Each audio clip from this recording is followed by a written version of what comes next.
नमस्कार, आप देख रहे हैं मुद्दा और मैं हूं आपके साथ नेहा दुबे। लॉकडाउन के बीच भारतीय रेलवे की तरफ से राहत भरी खबर आई है। 12 मई से यात्री ट्रेन सेवा की शुरुआत होने जा रही है। हालांकि अभी सिर्फ 15 ट्रेन चलाने का ही फैसला लिया गया है और ये सभी ट्रेन नई दिल्ली रेलवे स्टेशन से चलाई जाएगी। रेलवे मंत्रालय की तरफ से ट्रेन सेवा प्रारंभ होने की जानकारी के अलावा तमाम एहतियात के बारे में भी बताया गया है। लेकिन ट्रेन चलाने के फैसले को लेकर सवाल भी उठ रहे हैं। देश में कोरोना मरीजों की संख्या लगातार बढ़ती जा रही है। पिछले 24 घंटे में 4000 से ज्यादा मामले सामने आए हैं, जिसके चलते मरीजों का कुल आंकड़ा 67,000 के पार पहुंच गया है। ऐसे में ये फैसला कितना उचित है, इस पर बात करेंगे, लेकिन उससे पहले आपको दिखाते हैं ये रिपोर्ट।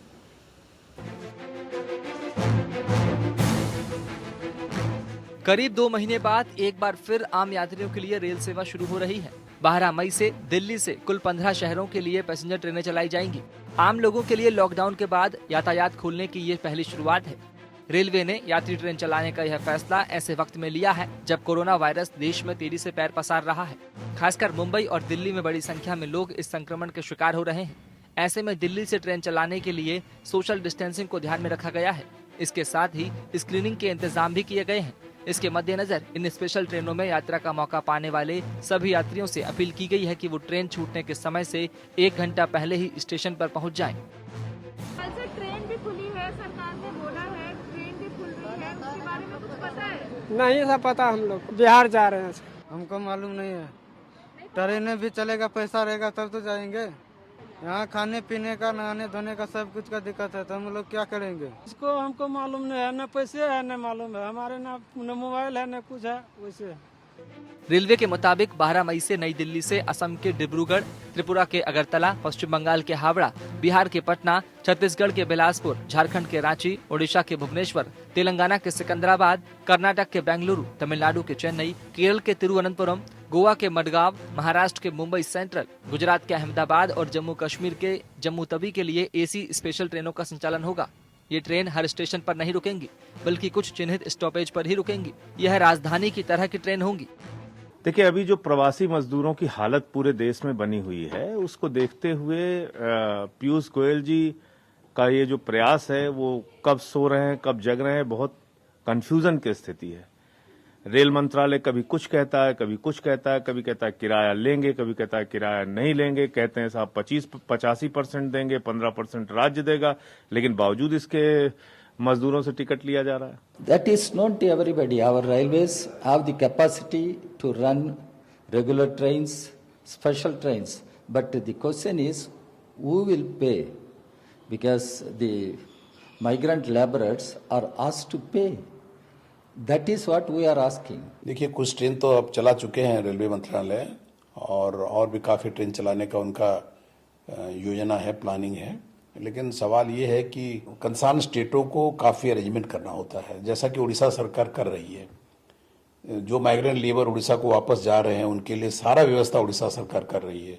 रेल मंत्रालय ने एक अच्छा कदम उठाया है, क्योंकि जिस तरह से विभिन्न राज्यों में फंसे हुए जो नागरिकगण हैं, जो घर जाना चाहते हैं, उनके लिए एक सुगम रास्ता निकाला है, पहल किया है। और मैं समझता हूं कि ये इस कदम का स्वागत सब लोग करेगा, मैं भी करता हूं। IRCTC की वेबसाइट के जरिए ही टिकटों की बुकिंग हो पाएगी। रेलवे ने साफ किया है कि काउंटर बुकिंग नहीं होगी, यानी रेलवे स्टेशन पर टिकट नहीं मिलेगा। रेलवे ने यह भी कहा कि कोई भी यात्री सिर्फ कंफर्म टिकट के आधार पर ही स्टेशनों में प्रवेश कर पाएंगे और यात्रा कर पाएंगे। यात्रियों को मास्क पहनना होगा और ट्रेन में प्रवेश के पहले यात्रियों की स्क्रीनिंग होगी। यही वजह है कि यात्रियों को ट्रेन छूटने के निर्धारित समय से पहले बुलाया गया है, ताकि किसी भी तरह से कोरोना वायरस का संक्रमण ना फैल सके। माना जा रहा है कि 17 मई को लॉकडाउन 3 खत्म होने के बाद सरकार कुछ रियायतें देने जा रही है और रेल सेवा शुरू करना इसी कड़ी का हिस्सा है। हालांकि कोरोना के बढ़ते केसों के बीच इस तरह का फैसला कितना कारगर साबित होगा, ये बड़ा सवाल है। Bureau report. तो वहीं लॉकडाउन के बीच में भारतीय रेलवे की तरफ से राहत भरी खबर यही है कि 12 मई से यात्री ट्रेन सेवा शुरुआत इसकी होने जा रही है। हालांकि अभी सिर्फ 15 ट्रेन के चलाने का ही फैसला लिया गया है और ये सभी ट्रेन दिल्ली स्टेशन से चलाई जाएंगी। रेलवे मंत्रालय की तरफ से ट्रेन सेवा शुरुआत की गई है और इसमें जानकारी के अलावा तमाम एहतियात बरतने के साथ ही ये भी बताया गया है कि जो एहतियात नहीं बरतेगा उसे इस ट्रेन में नहीं जाने दिया जाएगा। साथ ही ये भी कहा गया है कि जिस तरह से बुकिंग की बात हुई थी तो काउंटर पे बुकिंग नहीं होगी, ये सीधे IRCTC की वेबसाइट पे जाकर आपको बुक करवाना होगा।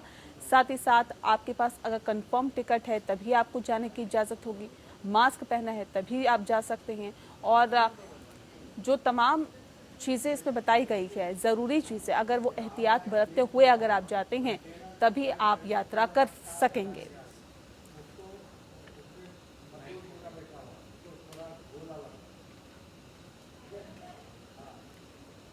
तो देश में कोरोना मरीजों की संख्या लगातार बढ़ती जा रही है। पिछले 24 घंटे में 4000 से ज़्यादा मामले सामने आ चुके हैं, जिसके चलते मरीजों का कुल आंकड़ा 67,000 के पार पहुंच गया है। ऐसे में ये फैसला कितना उचित है और इस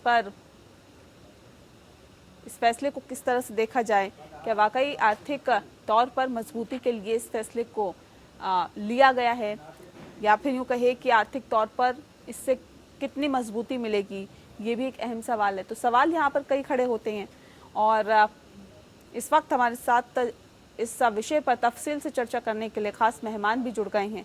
आकाश जिंदल जी हमारे साथ हैं जो कि अर्थशास्त्री हैं। आकाश जी, बहुत स्वागत है आपका। साथ ही डॉक्टर मनोज गोविला जी हमारे साथ जुड़ गए हैं जो कि सदस्य हैं IMA के, यानी कि इंडियन मेडिकल एसोसिएशन के। बहुत स्वागत है डॉक्टर साहब आपका। सबसे पहला सवाल मेरा आकाश जी आपसे है, किस तरह से इसे देखते हैं और क्या आपको लगता है कि इस फैसले के बाद कितनी मजबूती सरकार को मिलेगी?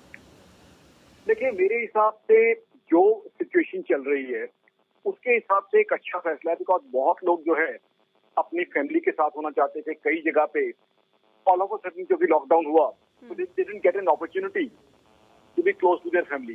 तो इस तरीके से उन लोगों को अपने परिजनों के पास जाने का मौका मिलेगा, एक अपॉर्चुनिटी मिलेगी उस तरीके से। हालांकि इसमें कई जो है कंडीशनैलिटी रखी गई है और अच्छी बात भी है कि इसमें आप फिजिकल टिकट नहीं ले सकते, ई टिकट ही लेंगे। साथ ही साथ अच्छी बात यह है कि आपको सोशल डिस्टेंसिंग मेंटेन करनी होगी, एयर कंडीशन होगा। तो कुछ तरह के प्रिकॉशन आपसे ये है कि सरकार को कितनी मजबूती मिलेगी, ये जो कदम उठाया गया है। हालांकि अभी तो 15 ट्रेनें ही चलेगी, लेकिन क्या आपको लगता है कि ये 15 ट्रेनें सरकार के खजाने को बढ़ाने के लिए अहम रोल अदा कर सकती है? देखिए, मेरे हिसाब से सरकार के खजाने पे ज्यादा फर्क नहीं पड़ेगा। ये तो पैसेंजर कन्वीनियंस की बात है, क्योंकि जिस तरीके से सोशल डिस्टेंसिंग मेंटेन होगी, जिस तरीके की बुकिंग की हमें उम्मीद है, मुझे नहीं लगता कि रेलवे के लिए ज्यादा प्रॉफिटेबल ये एक्सरसाइज साबित होने वाली है। ये एक्सरसाइज को हम फाइनेंशियल प्रॉफिटेबिलिटी के एंगल से व्यू करेंगे तो मुझे नहीं लगता ज्यादा अच्छी एक्सरसाइज होगी। बिकॉज होगा क्या, देखिए, इस तरह में जब सोशल डिस्टेंसिंग मेंटेन करेंगे तो बुकिंग बहुत ज्यादा नहीं होगी, एक लिमिटेड सी बुकिंग होगी। और ऐसे में जब लिमिटेड ट्रेन चलती हैं और रेलवे के इंफ्रास्ट्रक्चर का एक्सपेंडिचर ऑलमोस्ट उतना आ जाता है। व्हाट आई मीन टू से, अगर आप 20 ट्रेन चला रहे हैं या एक आप रेलवे स्टेशन या एक पर्टिकुलर रूट पे 2 ट्रेन चला रहे हैं तो ऑपरेशनल एक्सपेंडिचर आपका काफी हद तक सिमिलर होता है। तो इसलिए प्रॉफिटेबिलिटी वाइज सरकार के लिए ये फाइनेंशियल एंगल से कोई बहुत ज्यादा वायबल या प्रॉफिटेबल स्टेप मुझे नहीं लगता होने वाला है साबित। ठीक है, ये तो एक पैसेंजर कन्वीनियंस का जो है एक उस एंगल से देखा जाए तो ज्यादा अच्छा होगा। इकोनॉमी के लिए तो कई और चीजें हैं, अगर आप मौका देंगे तो मैं सजेस्ट करूंगा। ठीक है, उस पर भी हम आएंगे आकाश जी। लेकिन इस वक्त हमारे साथ अनुज चतरे जी भी जुड़ गए हैं, कांग्रेस के नेता हैं। बहुत स्वागत है अनुज जी आपका। डॉक्टर साहब के पास जाएं उससे पहले हम अनुज जी का रुख करेंगे। अनुज जी, सवाल इस बात को लेकर है कि क्या अब हम उस स्थिति पर हैं या सही वक्त आ गया है और ये सही वक्त था कि अब हमें ट्रेनों का संचालन शुरू करना चाहिए, और क्या इसे एक पहला स्टेप मान के चलें? देखिए, ट्रेन का संचालन शुरू करना बहुत आवश्यक है और कर देना चाहिए था। चलिए, देर आए दुरुस्त आए, लेकिन हम ये कहना चाहते हैं कि अभी जो सबसे पहली आवश्यकता है ट्रेनों में जिनको भेजने के लिए, वो जो हमारे को मासेस की तरफ ध्यान देना चाहिए। जो मजदूर हैं, जो हमारे जो प्रवासी मजदूर हैं, जिन लोगों के पास रहने की भी उनके पास जो है स्थान नहीं है, ना उनके पास खाने पीने का स्थान है, जो एसी को अफोर्ड कर सकते हैं वो तो अभी और 1 हफ्ता 10 दिन और भी अपने स्थान पर रह करके अपना व्यवस्था कर सकते हैं। लेकिन अभी तो उन लोगों की पहले सरकार को सोचनी चाहिए थी कि जो अपना 2 वक्त का भोजन भी नहीं जुटा पा रहे हैं, और सबसे बड़ी बात ये है कि देखिए एयर कंडीशन ट्रेन चला करके ये तो अभी जो अपने जो गाइडलाइंस है सेंट्रल गवर्नमेंट की जो कोरोना कोविड-19 को लेकर के जारी की कि जिस प्रकार से इन्होंने मॉल्स को खोलने की अनुमति नहीं दी, कारण उसके नीचे ये दिया गया क्योंकि वो सेंट्रलाइज एसी रहेंगे और सेंट्रलाइज एयर कंडीशन में जो है वायरस के स्प्रेड होने के चांसेस ज्यादा रहते हैं।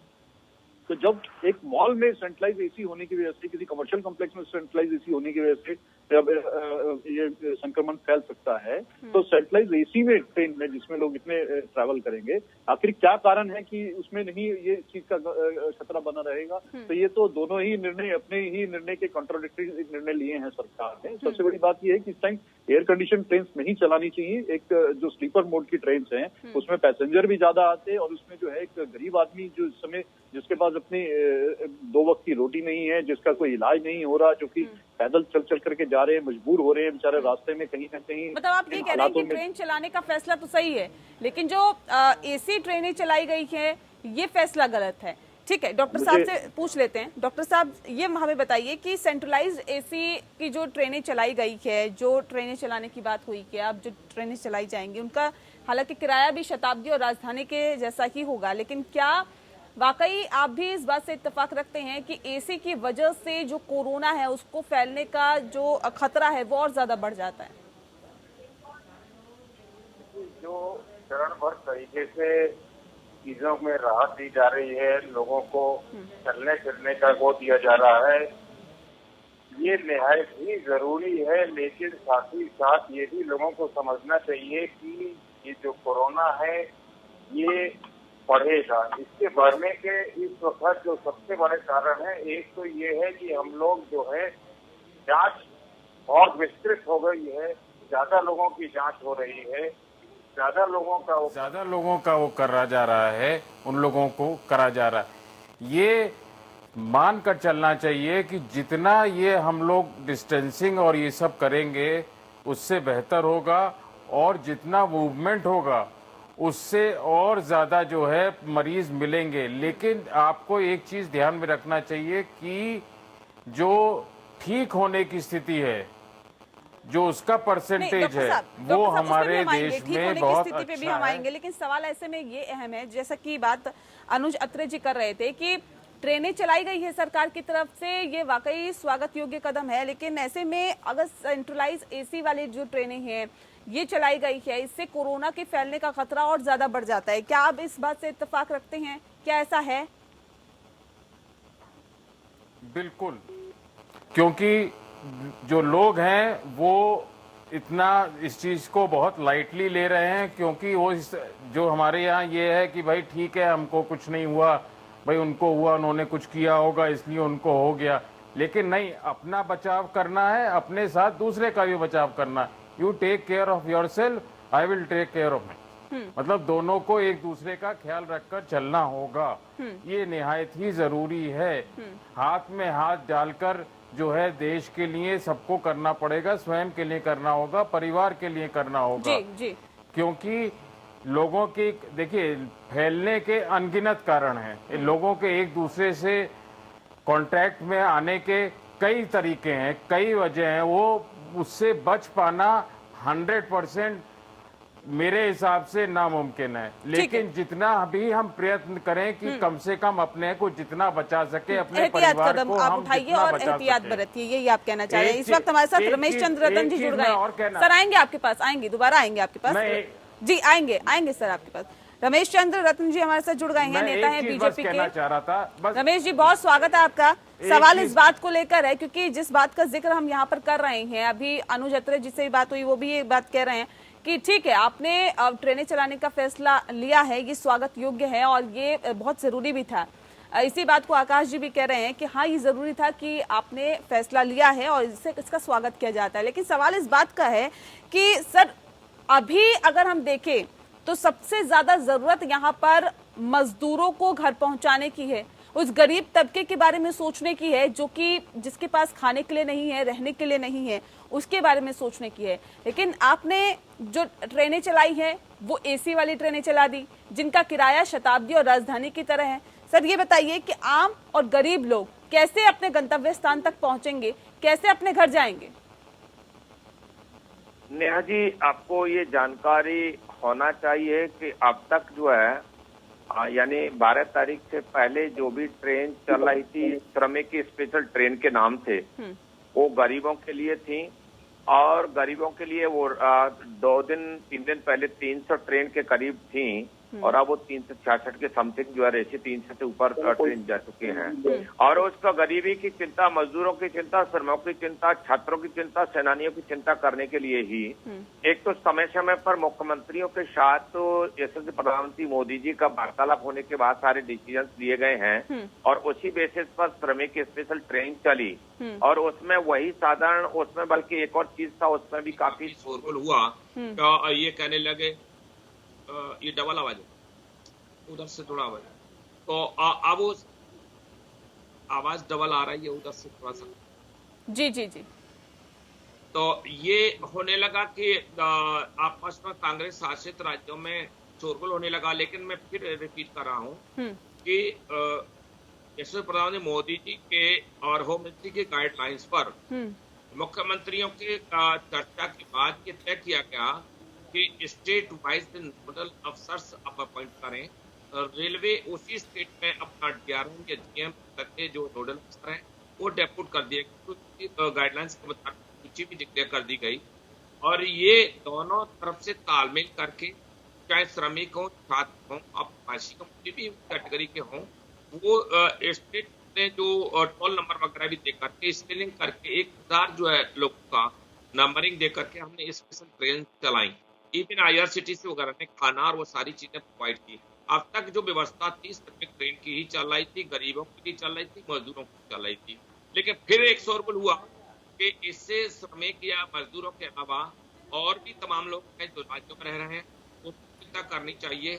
एक तो पारदर्शिता के साथ, सामंजस्य के साथ, ये पहली सरकार है पूरी तरह से पारदर्शिता के साथ, तालमेल के साथ कोरोना महामारी है को हमारे महोदय जो बिल्कुल हकीकत है, ये किसी पार्टी का नहीं है, जात का नहीं है, धर्म का नहीं है, एक वायरस है, खतरनाक वायरस है, वैश्विक महामारी है, किसी भी तरीके से लग सकता है। तो उन्हीं के तालमेल से ये जो 15 ट्रेन है अप एंड डाउन करके जो पेयर्स के रूप में जो चलाई गई हैं, आज उसका 4 बजे से IRCTC वेबसाइट से जो है ऑनलाइन उसकी बुकिंग हो जाएगी और वो आपका स्टार्ट भी कल से हो जाएंगी। 15 रूट पर स्पेशली डेप्यूट किया गया है। तो ये कहना कि मजदूर श्रमिक है वो 300 से ऊपर तक की ट्रेन श्रमिक और मजदूरों के लिए की गई है, लेकिन उसमें भी कहीं गतिरोध नहीं है। जिस तरीके से तालमेल के साथ राज्य डिमांड कर रहे हैं, पीयूष गोयल जी उसी तरीके से निर्देशित करके उस कार्य को भारतीय रेल हमारा पूरा करने का कार्य कर रही है। लेकिन सर सवाल ये भी तो है कि एक तरफ मामले बढ़ते जा रहे हैं। पिछले 24 घंटे की अगर हम बात करें 4200 के करीब मामले सामने आए हैं, उसके बाद छूट पे छूट जो दी जा रही है, क्या वाकई ये जरूरी है इतनी छूट देना? क्योंकि जो मामले हैं वो तेजी से बढ़ रहे हैं, 67,000 के पार पहुंच गया है आंकड़ा देश में। ये बिल्कुल सही है। पूर्व वक्ता भी मैं उनको थोड़ा ही सुन पाया था। ये वैश्विक महामारी वायरस जो है खतरनाक वायरस है। जितना सोशल डिस्टेंसिंग, फिजिकल डिस्टेंसिंग रखेंगे, लॉकडाउन और ये सारे निर्णय जो भारत सरकार ने लिए वो सोच समझ करके लिए थे कि वायरस करीब से या तरीके से जिस तरीके से फैल रहा है वो न फैले। इसीलिए भारत के इतिहास में पहली बार युद्ध काल में भी ट्रेन कभी जो है पैसेंजर ट्रेन रद्द नहीं हुई, लेकिन पहली बार पैसेंजर ट्रेन रद्द करके सिर्फ इसी उद्देश्य से कि महामारी में चूंकि जान है तो जहान है, ठीक है, अगर जान नहीं है तो जहान भी नहीं है। इसलिए तालमेल के साथ हम लोग कार्य कर रहे हैं। भारत सरकार पूरी निष्ठा के साथ लगी, पारदर्शिता के साथ लगी है। कोई भी किसी टाइप से कोताही हमारी बिल्कुल। एक छोटे से सवाल का फटाफट जवाब दे दीजिए कि क्योंकि ये बताया ये जा रहा है कि स्क्रीनिंग होगी, पहले स्क्रीनिंग होगी हर यात्री की, उसके बाद ही उसको प्रवेश करने दिया जाएगा। सर ये किस तरह की स्क्रीनिंग होगी ये भी जरा स्पष्ट कर दीजिए। ये बिल्कुल सही है। ऑनलाइन एक तो मैं आपके चैनल के माध्यम से जानकारी देना चाहूंगा उन यात्रियों को। एक तो ये जो 15 ट्रेन से बिल्कुल सही है, उसका पैटर्न राजधानी की तरह से है, कम स्टॉपेज हैं, कम स्टॉपेज के साथ यात्रियों का सर, यात्रियों का किसी तरह का कोई टेस्ट होगा? 5 घंटे पहले हम वही जानकारी दे रहा हूँ। हाँ, यात्रियों का किस तरह का सर टेस्ट होगा? ये आपकी टिकट वाला ही कंफर्म हो लेकिन मास्क और ये सारी चीज सिस्टम से लग करके आएंगे, लेकिन उनकी थर्मल स्क्रीनिंग तरीके से अगर वह थोड़ा भी डाउट होता है तो उनको अलाउ नहीं किया जाएगा। ठीक है डॉक्टर साहब, क्योंकि ठीक है, क्योंकि वहां भी हमें पूरे नियमों का अनुपालन करना है और ठीक है। उसका उद्देश्य किसी पार्टीगत जातिगत कोई नहीं है। उसका उद्देश्य है कि कोरोना जैसा संकट की घड़ी को एकजुटता के साथ उसमें सभी दायित्व अपना निर्वहन करते हुए से रोकें, ये उद्देश्य है। ठीक है डॉक्टर साहब, क्या थर्मल स्क्रीनिंग क्या एक पैमाना है जिसके जरिए हम ये तय कर सकते हैं कि हाँ इसके अंदर कोरोना के सिम्टम्स हैं या नहीं हैं, या फिर ये कोरोना पॉजिटिव हो सकता है शख्स या नहीं हो सकता है? क्या थर्मल स्क्रीनिंग के बाद अगर हम किसी को भी प्रवेश करने की इजाजत देते हैं तो क्या ये सुनिश्चित कर सकते हैं कि हाँ ट्रेन में जितने भी यात्री बैठे हैं वो सब कोरोना नेगेटिव है? डॉक्टर ये जी एक पैमाना, जी ये एक पैमाना हो सकता है, इससे हम एक स्क्रीनिंग होती है। लेकिन ये चीज अब ध्यान में रखनी है कि गर्मी का सीजन है, टेम्परेचर बढ़ता आ रहा है, बाहर से आदमी आएगा तो उसका जो है अपने आप ही टेम्परेचर ज्यादा होगा। और अगर टेम्परेचर ज्यादा हो गया, आपने कोरोना कह दिया, कोई जरूरी नहीं है, टेम्परेचर ना भी हो तो भी उसको कोरोना हो सकता है। एक चीज देखिए, बहुत जरूरी ये मानकर चलना है कि ये सेल्फ डिसिप्लिन वाली बात है। बिल्कुल सेल्फ डिसिप्लिन। देखिए, जो भी जांचें होती हैं उसमें ये होता है कि वो आए, उन्होंने आपने बुलाया, कर दिया। एक जबरदस्ती आपको ढूंढना पड़ता है, करना पड़ता है, नहीं कराते हैं, कराते हैं। ये 2 क्लास की जांचें होती हैं, तो ये वॉलंटरी होना चाहिए। दूसरी चीज बहुत जरूरी है, क्वारंटाइन सेंटर जो हैं इनकी कोई गाइडलाइन ना कि पूरे सेंटर ने दी है, ना किसी भी स्टेट ने दी है। किस तरह के होने चाहिए, क्या होने चाहिए, और उनके बारे में तरह तरह की बातें, भ्रांतियां हैं, सत्य है, असत्य है, इस विषय पे कई भी हम बातें। आएंगे। तो बिल्कुल, लोगों बिल्कुल, के बिल्कुल। मेरी बात सुन लीजिए। लोगों में एक डर व्याप्त है कि हम वहां जाएंगे, हमें ये होगा, हमें वो होगा, हम कोरोना की से बचने के लिए गए, औरों को बचाने के लिए गए, हम किसी और बीमारी से ग्रस्त हो गए। तो ये एक भय का माहौल बना हुआ है। ठीक है अनुज अत्रे जी, सवाल इस बात को लेकर है, जैसा कि अभी आप सुन ही रहे थे, डॉक्टर साहब का भी ये कहना है कि ये कोई पैमाना नहीं है, इसके बिहाफ पे ये तय नहीं कर सकते कि ये शख्स कोरोना नेगेटिव है या पॉजिटिव है, क्योंकि ऐसे भी जो सिम्टम्स है वो ऐसे भी केसेस सामने आ रहे हैं जिनके अंदर कोई सिम्टम्स नहीं है, टेम्परेचर बहुत ज्यादा नहीं होता है, नॉर्मल टेम्परेचर होता है, फिर भी वो कोरोना पॉजिटिव हो जाते हैं। लेकिन ऐसे में जिस बात का जिक्र आप पहले कर रहे थे, मैं उसी मुद्दे पे आ रही हूँ कि सेंट्रलाइज एसी वाली जो ट्रेनें शुरू की गई है, अब क्योंकि थर्मल स्क्रीनिंग हो रही है, उसके बिहाफ पे ये तो तय नहीं कर सकते हो कि भाई कोरोना पॉजिटिव के साथ आप बैठे हो या फिर कोरोना नेगेटिव के साथ आप बैठे हो, तो सर ये कैसे प्रोसीजर आगे चलेगा? ये कितना मुश्किल लग रहा है आपको? हाँ, नेहा जी, थर्मल स्क्रीनिंग तो कोई पैमाना है ही नहीं। ये थर्मल स्क्रीनिंग तो इन्होंने एयरपोर्ट पर भी की थी, जिसके वजह से जो इंटरनेशनल फ्लाइट्स के थ्रू हमारे देश में कोरोना कैरियर्स देश में आए, वहां भी थर्मल स्कैनिंग कर रहे थे, वो कोई है ही नहीं। उसके बाद इन्होंने जो है रैपिड टेस्टिंग किट से भी जो लोगों की टेस्टिंग की वो भी फेल हो गई कि ये चाइनीज किट इनकी फेल्ड किट। असली टेस्ट होता है जो RT-PCR टेस्ट होता है, जिसमें जो है नेजल और थ्रोट जो स्वैब लेकर के टेस्ट किया जाता है, वो प्रॉपर रिपोर्ट होती है, वो हमारे देश में बहुत कम हो रही है। और देखिए ये जो एसी ट्रेन है, ये तो बहुत ज्यादा जो है केंद्र सरकार की गाइडलाइंस के अनुरूप ही जो विपरीत है, क्योंकि जिस प्रकार से अगर किसी को कुछ भी होगा तो सेंट्रली एयर कंडीशन ट्रेन है, तो ये वायरस स्प्रेड होने के ज्यादा चांसेस है। बनस्पत अगर ये एयर कंडीशन ट्रेन अभी इतनी गर्मी पड़ नहीं रही है, और पड़ भी रही है तो जान से बढ़कर गर्मी और सर्दी नहीं है। जो पैसे वाले हैं वो भी नॉन एसी ट्रेन में ट्रैवल कर सकते हैं, और इसमें गरीब आदमी भी जो जरूरतमंद है वो भी गरीब आम आदमी भी जा सकता है। तो इनको चाहिए, और उसमें पैसेंजर्स भी ज्यादा आ सकते थे कहीं ना कहीं जो नॉन एसी ट्रेन हैं। तो ये इस समय एसी ट्रेन की आवश्यकता बहुत ज्यादा नहीं थी, और एसी ट्रेन में तो जो है बल्कि उस समय खतरनाक मामला भी है, रिस्क मोड भी ज्यादा एसी ट्रेन में है। तो हमें समझ नहीं आता सरकार ने ये निर्णय, कौन सलाह इनके सलाहकार हैं, कौन इनको सलाह दे रहे हैं कि अब ये जो है ना तो उनकी टेस्टिंग होगी, थर्मल स्कैनिंग को ये थर्मल स्क्रीनिंग जो कर रहे हैं, ये तो अपने आप को धोखा देना है, काई वॉश करने वाली बात है। वो कहीं से भी कोई पैमाना नहीं है। WHO भी कहता है कि उससे आप कोविड-19 का आप टेस्टिंग नहीं कर सकते। प्रॉपर टेस्टिंग RT-PCR टेस्ट है जो कि होना चाहिए, जो हमारे देश में बहुत कम हो रहा है। और खास तौर से अब जो ये ट्रैवलिंग करवा रही है सरकार, जो ट्रेन के माध्यम से ट्रैवल करवा रहे हैं, इनका वो टेस्ट होना बहुत आवश्यक है। सरकार 2 दिन बाद भले ट्रेन चलाए, लेकिन कंडीशन रखें, उन लोगों का टेस्ट कराएं कि RT-PCR प्रॉपर टेस्ट हो, उसकी जिसकी टेस्ट रिपोर्ट अपना वो लेकर के आए, उसके बाद उनको टिकट जारी किया। कुछ ऐसा पैमाना बनाना चाहिए इनको। अगर इनको एसी ट्रेन में भी ट्रैवल कराने की बहुत आवश्यकता है, बहुत जरूरी इनको लग रहा है, तो कम से कम लोगों की स्वास्थ्य के साथ और जान के साथ इस तरह से यह खिलवाड़ नहीं होना चाहिए। ठीक है, आकाश जिंदल जी, आप भी इस बात से इत्तेफाक रखते हैं? क्या इस तरह का कुछ क्राइटेरिया होना चाहिए कि आपके पास अगर रिपोर्ट है कि आप कोरोना नेगेटिव है तभी आप ट्रेन में सफर कर सकते हैं? क्योंकि अभी जिस तरह से मामले बढ़ रहे हैं, जिस तरह से मामलों में लगातार इजाफा हो रहा है, तकरीबन 24 घंटे में अगर 4000 का आंकड़ा पार करता है तो ये अपने आप में बहुत चौंकाने वाला मामला है। तो ऐसे में क्या आपको लगता है, ट्रेनों की शुरुआत कर देना, हालांकि गवर्नमेंट के राजस्व पे बहुत ज्यादा इसका असर नहीं पड़ने वाला है क्योंकि लिमिटेड यात्री ही उसमें सफर कर पाएंगे, जैसा कि आपने पहले भी बताया था, लेकिन बावजूद इसके क्या आपको लगता है कि इस तरह का कुछ एहतियाती कदम सरकार को उठाना चाहिए?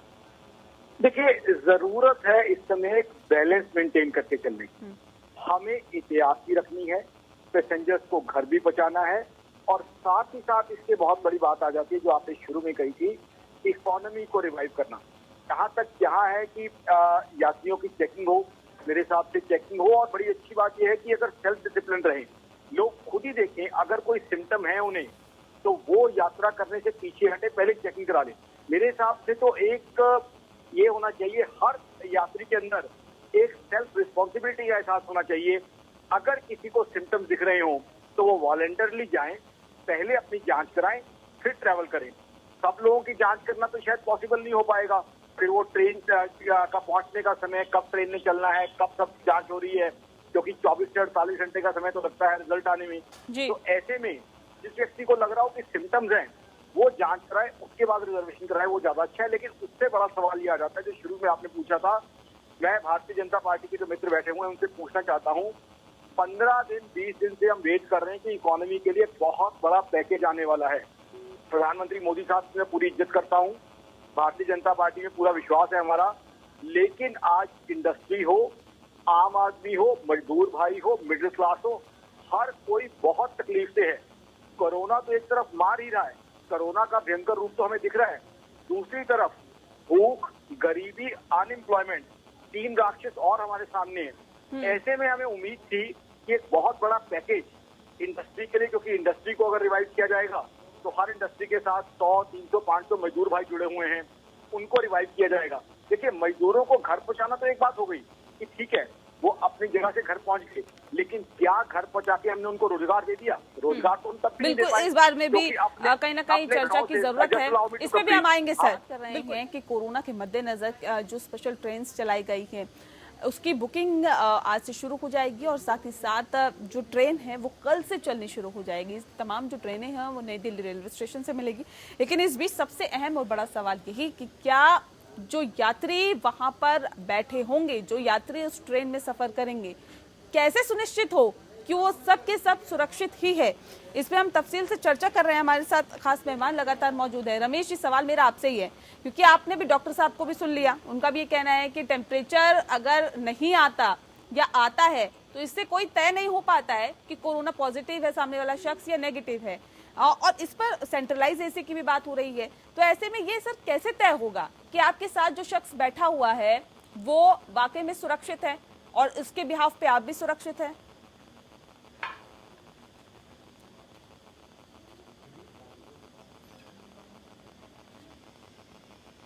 रमेश जी, लगता है आवाज उन तक नहीं पहुंच पा रही है। डॉक्टर साहब, इसके लिए और क्या विकल्प आप सोचते हैं, क्या विकल्प होना चाहिए? क्योंकि अब देखिए, आर्थिक गतिविधियां बहुत ज्यादा वक्त तक रोकी नहीं जा सकती, गृह मंत्री पहले ही कह चुके हैं, लेकिन ऐसे में अब आपको क्या लगता है कि अब वैकल्पिक तौर पर क्या इंतजाम होने चाहिए ताकि कम से कम लोग एक जगह से दूसरी जगह अगर जाएं तो सुरक्षित यात्रा तो कर सके?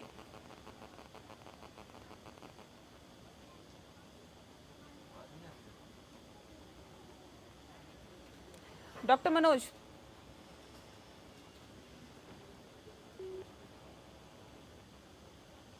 लगता है आवाज उन तक भी नहीं पहुंच पा रही है। चलिए रमेश जी का एक बार फिर से रुक करते हैं। रमेश जी, आप सुन पा रहे हैं?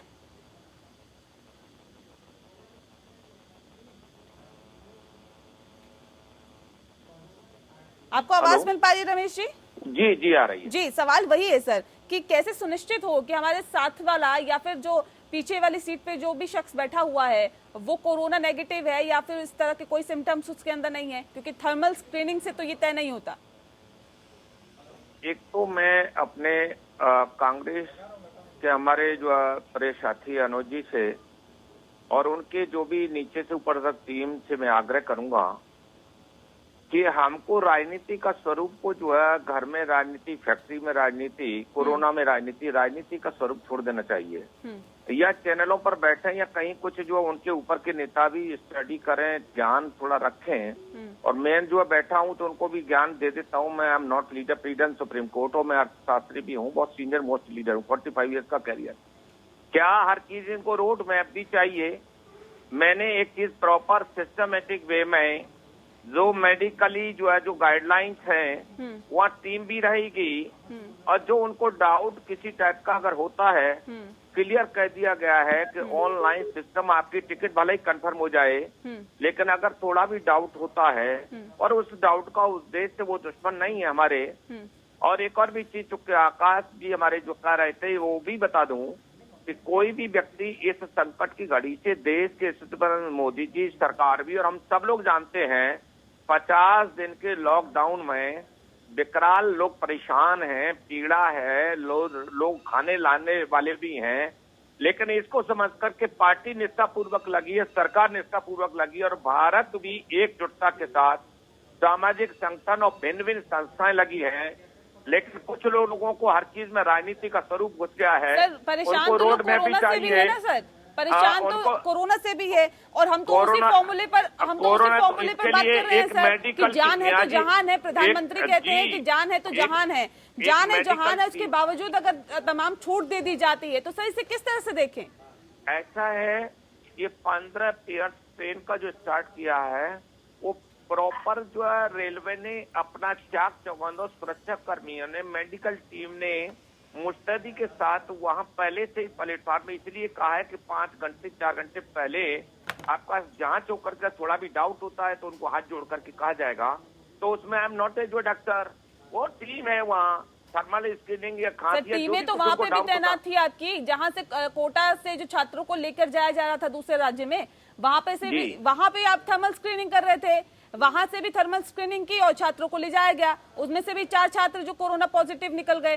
सर मेरा सिर्फ सीधा सा ये सवाल है, क्या ये पैमाना है, क्या इसे हम सटीक पैमाना समझे कि हम इसके बिहाफ पे ये तय कर पाए कि हाँ ये शख्स ठीक है, ये नहीं है? ऐसा है, अब इस चीज के एक्सपर्टाइजेशन जो है डॉक्टर्स होते हैं, नर्सेज जो पैरामेडिकल स्टाफ होता है, हम और आप नहीं है, और उनके बेसिस पर ही एक टेक्निकली सिस्टम है, उस मेजरमेंट में उनके ही हाथ में है, उससे ही गुजरना है।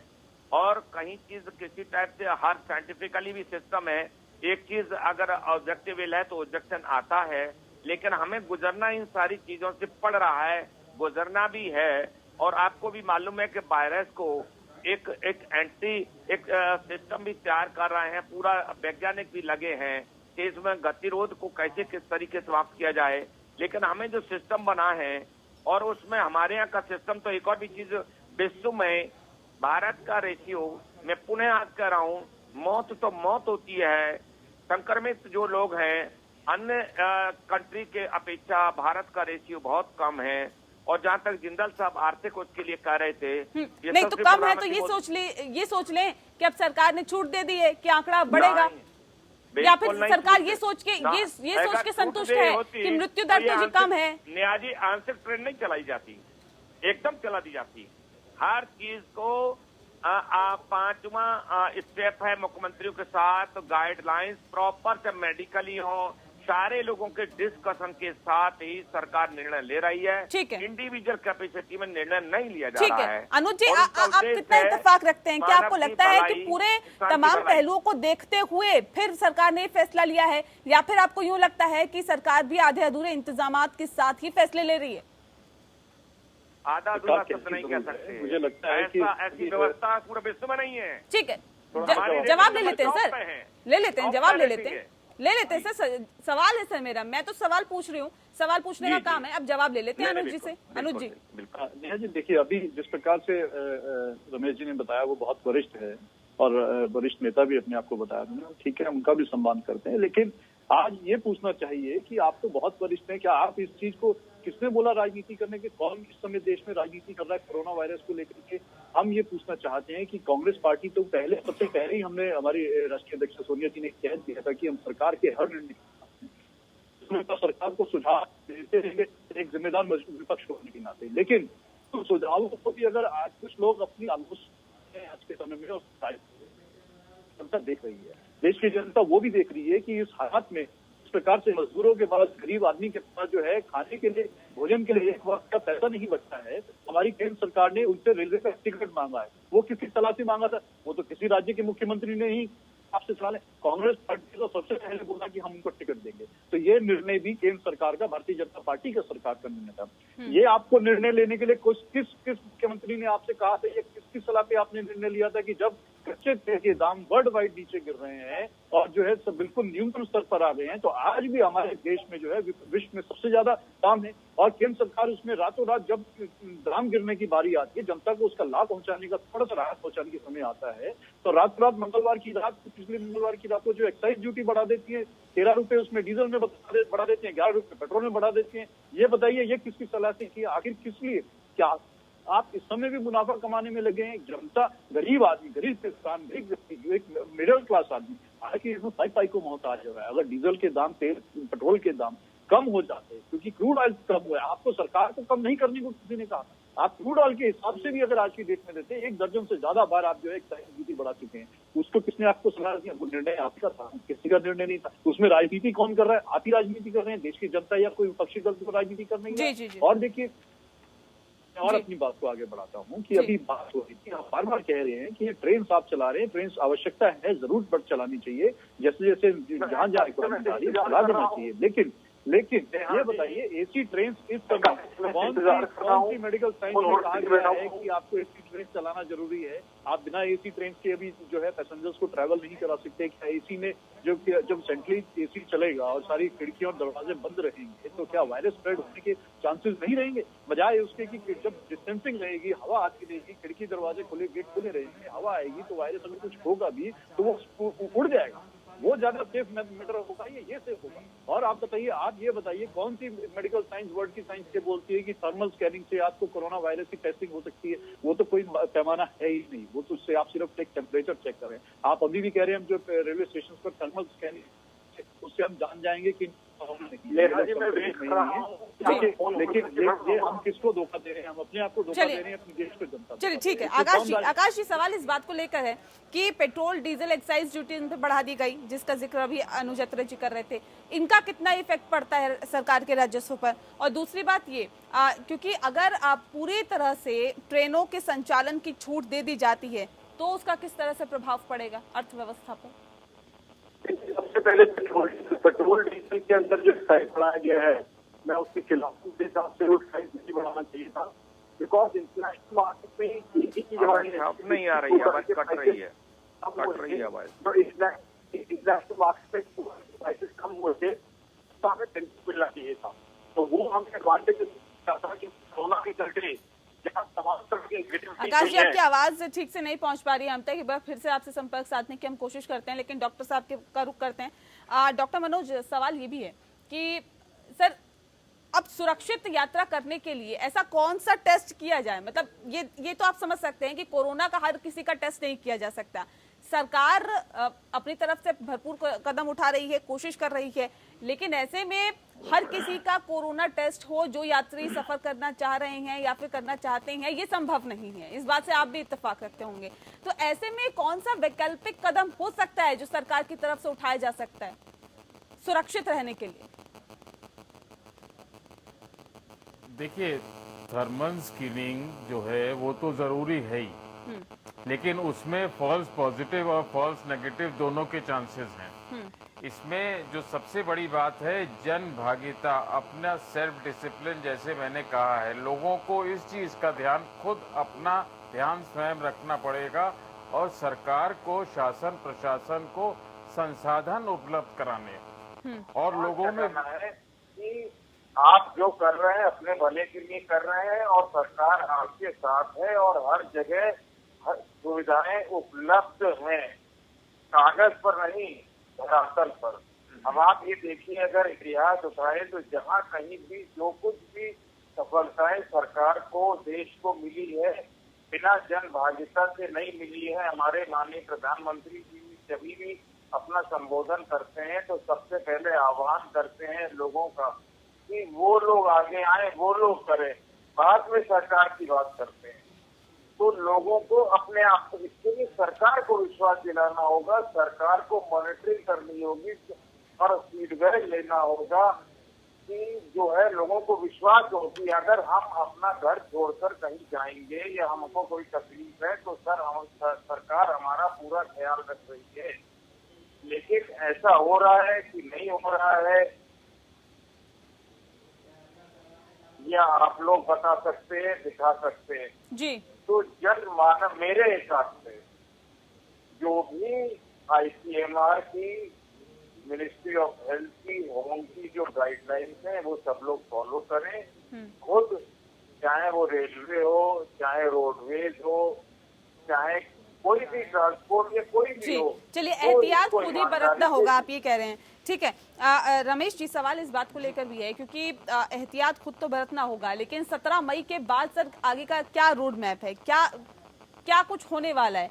क्या इस लॉकडाउन को और आगे बढ़ाना पड़ेगा? क्योंकि जो हालात और जो स्थितियां फिलहाल बनी हुई है कि 24 घंटे में अगर तकरीबन 4000 का आंकड़ा पार हो रहा है, तो ये जो स्थिति है वाकई चिंता का विषय है और चिंताजनक स्थिति बनी हुई है। लेकिन ऐसे में क्या आपको लगता है कि इस लॉकडाउन को और आगे बढ़ाने की आवश्यकता है क्या? एक तो न्याय जी, अभी डॉक्टर मनोज जी जिस तरीके से बता रहे थे, मैं उनकी बात से पूरा मुतमईन होकर के, ये जो बीमारी है सरकार की, पार्टी की या जात धर्म की नहीं है, प्रत्येक नागरिक का परम दायित्व है तो वो अपनी भी चिंता करे, अपनी साथी की भी चिंता करे, पड़ोसी की भी चिंता करे, तो देश की चिंता होना स्वाभाविक है, तो मॉरल ड्यूटी है। दूसरी चीज एक और है कि सरकार भी कोई ऐसा कोई वो नहीं है सिस्टम, सरकार भी मानव जीवन से मिलकर के हम लोगों के बीच में थे, हम लोग हैं सरकार में थे। एक तो जो एडवाइजर बोर्ड जो कांग्रेस का जो बन गया है, अब उनको इसी गाड़ी क्यों चलानी चाहिए, पहले से बता देना चाहिए था। अब इनको बेचारों को पता होना चाहिए कि इनके 5.5 दशक एक कुनवे के अगर गुना दूं 1975 में जिस समय, प्लीज आप मेरे, मैं आपको सुना, प्लीज आपको सुना, 5.5 दशक सरकार चलाने वाले 1975, प्लीज अनुज जी मैंने आपको सुना, अनुज जी बड़ा धैर्यपूर्वक सुना मैंने, अनुज जी धैर्यपूर्वक सुना मैंने आपको, मैं आपको एडवाइजर पूरा कांग्रेस संस्कृति नहीं है, हमारी ये परंपरा नहीं है। रमेश जी, आप वरिष्ठ हैं, हम आपका सम्मान करते हैं, लेकिन ये परंपरा, ये भारतीय जनता पार्टी की परंपरा के मुखर विरोधी रहेंगे। आपके यहाँ सबसे ज्यादा परिवारवाद है, सबसे ज्यादा परिवार के आपके यहाँ। सर, परिवारवाद पे आप कहाँ चले गए सर? परिवारवाद पे यहाँ डिस्कशन नहीं हो रही है ना, ये कोरोना का मामला है सर, बेहद संवेदनशील है, समझिए इस बात को, इसमें राजनीति नहीं। एक एक करके अपनी बात रखिए रमेश जी। आप बोले, मैं नहीं बोला, ठीक है, प्रश्न का उत्तर नहीं देंगे, आपने जवाब दिया, मैं नहीं बोला। परिवार बैठा है, परिवार तो सरकार में, मैं सरकार की बात कर रहा हूँ, सांसद भी बने बैठे, मुख्यमंत्री भी बने बैठे। रमेश जी, अपनी बात रखिए आप। राष्ट्रीय अध्यक्ष भी, माँ भी, बेटा भी, बेटी भी, ऐसा नहीं है। आप क्या नहीं है क्या? सर, सवाल आपसे एक सेकंड नहीं, अनुज जी एक सेकंड। केंद्रीय मंत्री आपका तो रमेश जी, आपके बेटा, रमेश जी सांसद उन्हीं का बेटा। सर सुन लीजिए सर, ऐसे नहीं चलेगा ना, ये कोरोना का मामला है, संवेदनशील मामला है, ये आपसे, हमारे साथ और साथ ही साथ आप लोगों के परिवार के साथ जुड़ा हुआ है, इस बात को समझिए। नहीं, ऐसे नहीं होगा, आप राजनीति दोनों पार्टियों से अनुरोध है। नहीं सर, परिवारवाद के मसले पर अलग से डिबेट कर लेंगे, उस पर बुला लेंगे आपको, इस पे बहस मत करिए आप। नहीं, अब सरकार के टाइम में क्या डिसीजन होते थे, रातों रात में कैबिनेट को नहीं पता चलता था, 1000 उदाहरण दे दूंगा, और आप हमको कैबिनेट को तो आप सिखा रहे हो, वो कैबिनेट को निर्णय में लिए बिना, कॉन्फिडेंस में लिए बिना, ये तो आपकी सरकार की शैली है। हमारे यहाँ तो आप बता दीजिए, उदाहरण बता दीजिए। अनुज जी नहीं, इस तरह से नहीं होगा सर, इस तरह से नहीं। रमेश जी नहीं, सवाल मेरा आपसे जो था आप उसका जवाब नहीं दे रहे। नहीं, सवाल का जवाब दीजिए सर। रमेश जी, पहली सरकार है जो देश के मुख्यमंत्रियों के साथ, देश के आम जन के साथ संपर्क साध करके, सीधा वार्ता, वीडियो कॉन्फ्रेंसिंग वार्ता करके हर निर्णय इंडिविजुअल सर बताइए ना, 17 तारीख के बाद आगे का रोड मैप क्या है, क्या करने वाले हैं आप 17 तारीख के बाद, ये बताइए ना। तो बोलने वाला मुझे बोलने का लाइसेंस है, आप बोलने का लाइसेंस नहीं है, बोलिएगा ना, बार बार पीछे बोलेंगे तो कोई मतलब नहीं है साहब। अब सुनने की क्षमता रखिए, मैं आपको सुनने की रखते हैं, लेकिन आप अपनी मुंह मियां मिट्टू और अपनी पीठ से तपाना बंद कीजिए। बहुत नहीं, इस तरह से नहीं चलेगा। अनुज जी आएंगे आपके पास। सर देखिए वक्त बहुत कम है और इस तरह से नहीं, मुद्दे पे आइए आप, बोल रहा हूँ, मुद्दे पे आइए। बोल आप रहे हैं रमेश जी सब नहीं, आप एक बार फिर मैं अपने सवाल को दोहरा देती हूँ। सर सुन लीजिए, सर रमेश जी सुन लीजिए, धैर्यपूर्वक मेरा सवाल सुनिए, उसका जवाब दीजिएगा। सवाल ये है कि 17 तारीख के बाद सर क्या होने वाला है? क्या आपको लगता है कि लॉकडाउन बढ़ेगा या बढ़ाना चाहिए? सरकार क्या कुछ फैसला लेने वाली है और किन विषयों के आधार पर यह फैसला लिया जाएगा?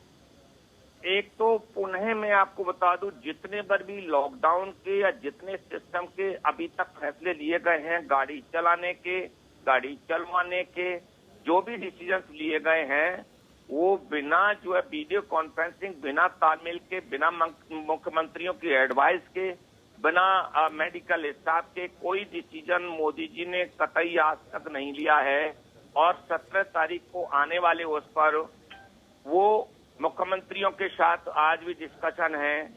ये निश्चित है कि ये 15 ट्रेन पेयर के हिसाब से खाली यही नहीं चलनी, ट्रेन और भी चलनी, लेकिन ये चिंता रखते हुए कि कोरोना जैसी महामारी से उसके नियमों का अनुपालन करते हुए ICMR वगैरह इनकी जो प्रॉपर जो एडवाइस है, गाइडलाइंस है मेडिकली सिस्टम की, ये ज्यादा न फैले, वो रेलवे भी चिंता कर रही है। तो मतलब आप कुल मिला के कह रहे हैं कि मुख्यमंत्रियों की राय पर ये निर्भर करता है कि लॉकडाउन आगे बढ़ाया जाएगा या नहीं, और मेडिकल जो टीम है उनकी तरफ से भी एडवाइस आ रही है, डिसीजन आज तक लिए गए, उन्हीं के आधार पर लिए गए। ठीक है अनुज जी सवाल इस बात को लेकर है कि तमाम राज्यों में कांग्रेस की भी सरकारें हैं सर, क्या लगता है लॉकडाउन को आगे बढ़ाना चाहिए? देखिए नेहा जी, पहले मैं इनके प्रश्न का उत्तर दे दूं जो इन्होंने भी एक उत्तर दिया है। जी जी। किसी भी मुख्यमंत्री ने ये सरकार को, केंद्र सरकार को एडवाइस नहीं की थी कि आप AC ट्रेन चलाइए। किसी भी मुख्यमंत्री ने सरकार को ये नहीं कहा था कि आप गरीब मजदूरों से, प्रवासी मजदूरों से, जिनके पास इस समय जो है 50 रुपए नहीं बचे, 100 रुपए नहीं बचे, अपनी 2 वक्त की रोटी खाने के लिए पैसा नहीं है, भूख मर रहे हैं कि आप उनसे रेल का किराया लीजिए। किसी भी सरकार ने, मुख्यमंत्री ने ये नहीं कहा कि आप पेट्रोल डीजल में एक्साइज के दाम बढ़ा करके इस समय देश के ऊपर, जनता के ऊपर एक और आर्थिक प्रहार। मुख्यमंत्री ने आपको चलाइए। अरे कोई आप कहाँ उस कड़ी में आता ही नहीं है आप। नहीं सर, इस तरह से नहीं। आप ग्राउंड पर नहीं है, आप सवाल का जवाब, मेरे सवाल का जवाब दीजिए ना सर। अनुज जी जानकारी लेके बैठिएगा, गलत आपको नॉलेज ही नहीं है कुछ। अनुज जी गलत जानकारी आप दे रहे हैं, तभी आप तो अपने आप को बहुत वरिष्ठ कहते हैं। आप ये बताइए, आप अपने आप को वरिष्ठ कहते हैं, तो ये बताइए गलत जानकारी क्यों दे रहे हैं आप?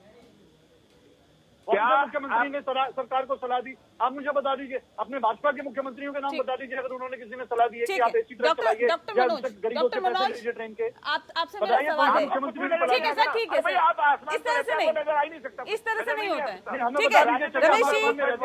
हमें नहीं जानकारी। अनुज जी आप लाइव बैठे, आप बता से देखते हैं, आपको कुछ और नजर नहीं आता। अनुज जी सर मजबूरन मुझे आप लोगों की आवाज डाउन करवानी पड़ेगी अगर इस तरह से आप लोग करेंगे। देखिए वक्त सबको मिलना चाहिए और इतने पैनलिस्ट अगर हैं तो वक्त सबको मिलना चाहिए, क्योंकि हम इंफॉर्मेटिव बहस करते हैं, कुछ इंफॉर्मेशन निकल के सामने आई, लोग जान, लोगों को सूचना मिलनी चाहिए ना सर क्या हो रहा है देश में। देखिए निश्चित तौर इस तरह से नहीं चाहिए। और देखिए आप एक जिम्मेदार चैनल है, सूचना भी मिलनी चाहिए और सूचना के साथ साथ सार्थक सूचना मिलनी चाहिए, गलत सूचना भी नहीं जाना चाहिए। हम लोगों के माध्यम से सब लोग यहाँ पे जिम्मेदार लोग बैठे हैं। मैं ये कहना चाहता हूँ कि अभी 17 तारीख के बाद इस देश में हर आदमी के मन में एक प्रश्न यही उठ रहा है कि अब क्या, अगला कदम क्या, क्योंकि किसी को नहीं मालूम अब क्या होने जा रहा है। 4 दिन से ऊपर हो गए हैं लोगों का, अब बिल्कुल जो है सब कुछ खत्म होना जा रहा है। अब जो है हम जबरदस्ती बहुत कुछ चीजें नहीं करनी पड़ेंगी, अब कहीं ना कहीं लोगों को बेल आउट पैकेज भी देना पड़ेगा अगर उनको घर पे बैठाना है। हम मकान मालिक से कहते हैं कि आप किराएदार से किराया मत लो, एक व्यापारी से कहते हैं, दुकानदार से कहते हैं कि अपने फैक्ट्री वालों से कहते हैं कि आप अपने कर्मचारियों को तनख्वाह दे दो, लेकिन केंद्र सरकार उसके उलट चलती है। आप खुद तो अपने जो है कर्मचारियों के उनके पैसे काट देते हैं, आप खुद तो जो है कहीं ना कहीं पैसा बढ़ा देते हैं, अपनी आमदनी बढ़ा देती है। और कहीं ना कहीं जिस प्रकार से देखिए सोशल डिस्टेंसिंग की धज्जियां देश भर में शराब के ठेके खोल करके उड़ाई गई बिना किसी निर्णय के, बिना किसी पॉलिसी की उड़ाई गई, वो सब चीजें कॉन्ट्राडिक्टरी हैं। उन पे सर, ये उनको तो आलोचना में नहीं लेना चाहिए। हम ये कह रहे हैं किसी की आलोचना नहीं कर रहे हैं, लेकिन जहाँ कुछ गलती हुई है तो उसको रमेश जी तो सुधार कह रहे हैं लेना तमाम चाहिए। मुख्यमंत्रियों से राय मशवरा करके ये फैसला लिया गया है। अगर शराब की दुकानें भी खोली गई है तो मुख्यमंत्री तो सर आपके राज्य के भी है कई। आपने भी देखा देश की राजधानी दिल्ली में किस प्रकार से हजारों लोगों की भीड़ जो है लिकर स्टोर के बाहर खड़ी हुई है। क्या उन लोगों के बीच अब हम जो सोशल डिस्टेंसिंग मेंटेन लेकिन अनुज जी, जहाँ पर कांग्रेस की सरकार है, कम से कम वहाँ पे नीति अच्छे से बना लेते हैं। देखिए वहाँ की कहीं कोई शिकायत नहीं है, कहाँ शिकायत? अरे आपने कहाँ शिकायत नहीं है सर? कहाँ शिकायत नहीं मिली आपको बताइए? बिल्कुल राजस्थान में पूछा, राजस्थान में पूछा क्या हाल है, कांग्रेस शासित राज्यों में जाकर पूछा क्या नॉलेज है आपको? आप वहां बात नहीं करेंगे। आपका सिर्फ एक ही एजेंडा है, दुर्भावनापूर्ण एजेंडा, इसको बंद करो। ये कोरोना एकजुटता के साथ आगे बढ़ना है। ये आपका नजरिया हो सकता है रमेश जी, आपका नजरिया हो सकता है, आप इस नजरिए से देख सकते हैं। यही आप नहीं पूरे तमाम जो है आपके जैसे बड़े नेताओं का यही सोच है कि जो अगर कोई आपको सुझाव देता है या आपको आईना दिखाने का काम करता है, उसको आलोचना लेते हैं, क्योंकि बहुत ही दुर्भाग्यपूर्ण है। कम से कम सर कोरोना के मामले में तो राजनीति नहीं होनी चाहिए। अगर जो भी फैसला लिया जा रहा है तमाम राय मशवरा के साथ लिया जा रहा है, बावजूद इसके एक दूसरे पर आरोप प्रत्यारोप मत करिए। कम से कम यही सोचिए कि कोरोना से कैसे निपटना है और कोरोना से हमें कैसे निजात मिलेगी। अगर इस बारे में सोचेंगे तो ज्यादा अच्छा लगेगा और जनता को भी अच्छा लगेगा सुनने में कि कम से कम जो राजनीतिक पार्टियां हैं वो कोरोना से निपटने पर विचार कर रही है और सोच रही है, बजाय राजनीति करने के। बहरहाल बहुत शुक्रिया आप सभी मेहमानों का हमारे साथ इस खास चर्चा में शामिल होने के लिए। इसी के साथ मुद्दा में इतना ही। नमस्कार।